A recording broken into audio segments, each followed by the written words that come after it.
তো ওই কমিউনিটিকে অনেক ধন্যবাদ।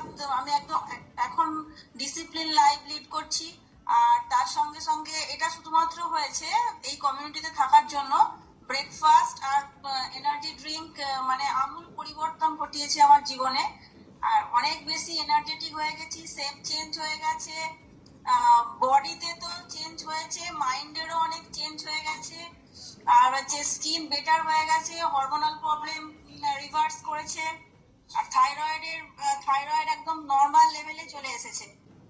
আর হচ্ছে আর শীতের যে সমস্যাগুলো, শুষ্কতা যেটা অনেক বেশি দেখা দিত, সেটা হচ্ছে একদমই কমে গেছে। বেশি মানে স্কিন কেয়ার সেভাবে করতে হয় না, শুধুমাত্র ওই হেয়ার ফলও একদম অনেক কমে গেছে, একদমই নেই বলতে গেলে। দু একটা তো সেরকম হবেই।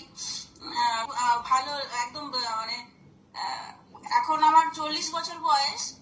মনে হচ্ছে মানে হাফ বছরে, মানে আমার যদি মানে 20 বছরে যেরকম মেন্টালিটি ছিল সেই রকম মেন্টালিটি এবং এনার্জি ফিরে পাচ্ছি। অনেক ভালো আছি। Thank you community, thank you sir, thank you.